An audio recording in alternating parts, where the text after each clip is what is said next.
Nous sommes mardi 25 novembre 2025. Chers internautes, on est là pour vous actualiser de ce qui s'est passé en République démocratique du Congo.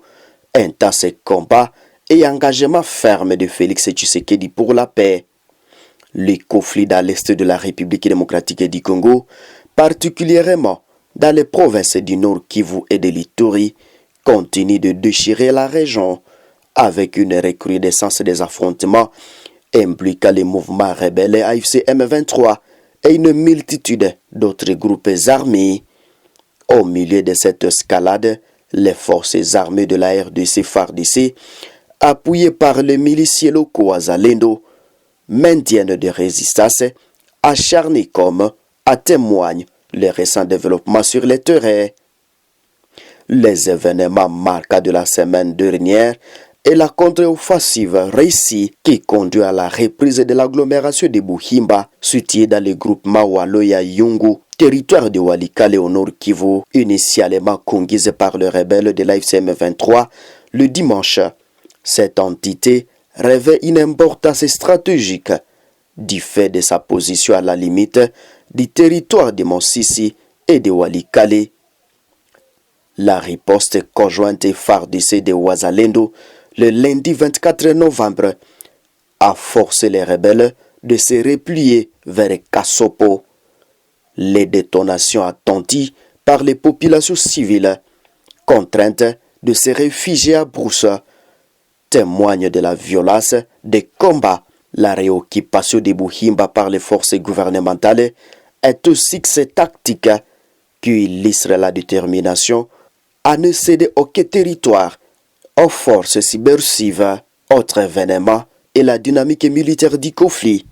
Donc, au-delà de Buhimba, l'est de la RDC est le théâtre des multiples fronts qui soulignent la complexité et l'étendue de la crise sécuritaire. Les affrontements concernent également la manière soutenue dans les territoires de Monsisi et de Rutshuru. Les contrôles des axes routiers menant à Goma, la capitale provinciale, est un enjeu majeur. Le FARDC et le Wazalendo ont intensifié les opérations pour contenir la pression du M23 sur des localités clés comme Sake, qui serait des verrous à l'entrée ouest de Goma. La perte de Sake paralyserait la logistique et l'approvisionnement de la ville, d'où l'importance vitale de sa défense. Des localités importantes, notamment la ville frontalière de Bunagana, restent sous l'occupation du M23 depuis plus d'un an. Cette situation maintient la RDC sous une tension diplomatique et sécuritaire constante avec son voisin, le Rwanda, que Kinshasa accuse de soutenir la rébellion. Chers internautes, quittons cette partie du Nord Kivu, parle de l'Ituri, où la menace ADF et Codeco persiste. Parallèlement dans les provinces de l'Ituri, la menace des forces démocratiques alliées ADF et groupes d'origine ougandaise ayant prêté allégeance à l'État islamique, ainsi que la milice Codeco, coopérative pour le développement du Congo, demeurent des sources majeures de sécurité. Leurs attaques, souvent menées contre des civils et ciblent des villages ou des cas de déplacés, sont d'une brutalité extrême. L'extension de l'état du siège à Ituri, bien que controversée, est une réponse directe à leur capacité de nuire. Codeco, principalement actif dans les territoires de Djougou, la Codeco est impliquée dans des conflits intercommunautaires malgré des tentatives de désarmement et de démobilisation. L'instabilité chronique crée une crise humanitaire massive avec des millions de personnes déplacées internes vivant dans des conditions précaires autour de Goma, de Bunia et dans d'autres contrées urbains. La volonté politique de Félix Tshisekedi entre diplomatie et opérations militaires. Face à cette crise sécuritaire multiforme, le président Félix Tshisekedi fait de la restauration des paix et de la souveraineté nationale les piliers centrales de son mandat, afficha une détermination claire à mettre fin à la guerre dans l'Est. La montée à puissance de l'armée nationale. Il faut savoir que le premier axe de la stratégie présidentielle est la réforme et le renforcement des FARDC. Conscient de la lacune historique de l'armée, Tshisekedi a initié l'accroissement du budget de la défense. Des efforts significatifs sont faits pour les équipements, la formation et la modernisation des troupes, à soutenir l'intégration et l'armement de milices locales du Wazalendo.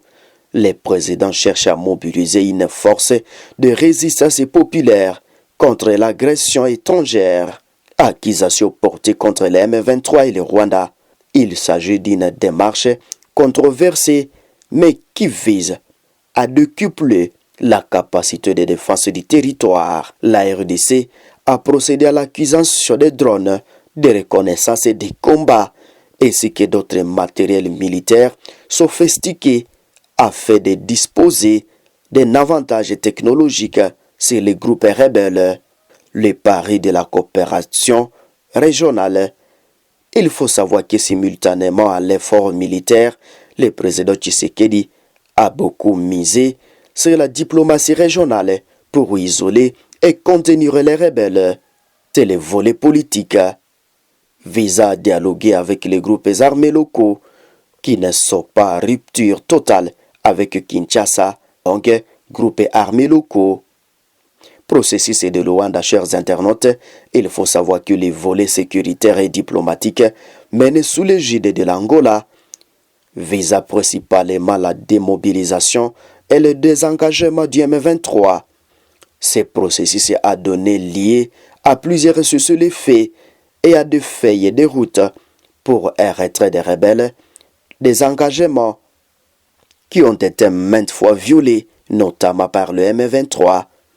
Tshisekedi a autorisé le déploiement de cette force composée de contingents d'Afrique de l'Est, Kenya, Ouganda, Burundi, Soudan du Sud, dans le Nord Kivu.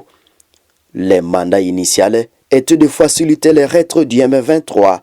Cependant, l'efficacité de cette force a été remise en question par le gouvernement congolais, l'accusant de cohabiter avec les rebelles au lieu de les combattre.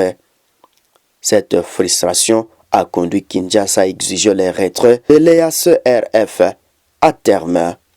Rupture et la redéfinition des alliances face à la perception des manques d'efficacité des mécanismes régionaux et aux accusations répétées du soutien du Rwanda au M23. Le président Tshisekedi a franchi des étapes diplomatiques majeures. Rupture avec le Rwanda, les guerres des relations diplomatiques et la dénonciation publique des soutiens rwandais au M23 sont devenus un axe central de la communication présidentielle, y compris devant les forums internationaux comme l'ONU. Diversification des partenaires. Kinshasa a cherché à sécuriser des alliances avec d'autres puissances et pays, notamment ceux qui acceptent de fournir une assistance militaire et logistique directe. C'est dans ce contexte que l'on observe l'arrivée des experts militaires ou des logisticiens d'autres pays dont la nationalité reste souvent floue dans les communications officielles, mais dont la présidence vise à combler le vide laissé par l'inefficacité percée des forces régionales. L'état du siège est la stratégie à long terme.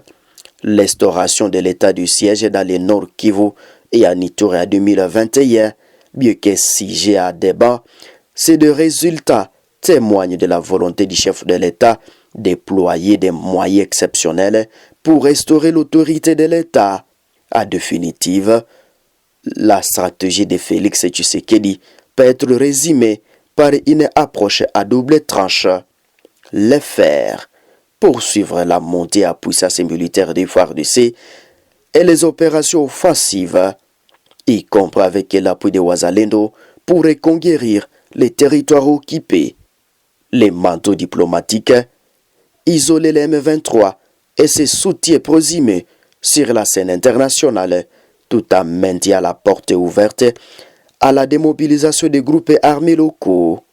Malgré la volonté affichée et les sacrifices humains et matériels consentis par l'armée, la situation reste extrêmement volatile. Les retraits exigés de l'EACRF pourraient créer un vide sécuritaire que Kinshasa devra combler rapidement.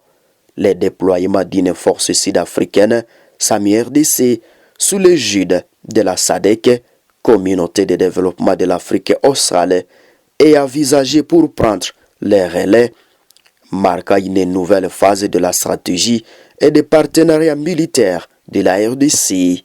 La paix dans l'Est ne sera possible qu'à travers une pression militaire constante sur les rebelles, une solution politique et socio-économique durable qui s'attaque aux racines du conflit. Gestion des ressources, enjeux fonciers, marginalisation des communautés et surtout une démarche diplomatique internationale qui conduise à une désescalade avec les pays voisins. Les combats pour des localités comme Buhimba ne sont pas des événements isolés, ils sont des symboles de la résistance nationale face à une agression de plus en plus sophistiquée. L'engagement de Félix Tshisekedi est sans équivoque. La guerre dans l'Est est une priorité absolue et la RDC ne reculera pas devant aucun effort pour retrouver sa paix et sa dignité. L'avenir des millions de Congolais en dépend. Chers internautes, si c'est la première fois de nous suivre, n'hésitez pas de vous abonner sur cette chaîne de télévision Africa Daily Report. Au revoir.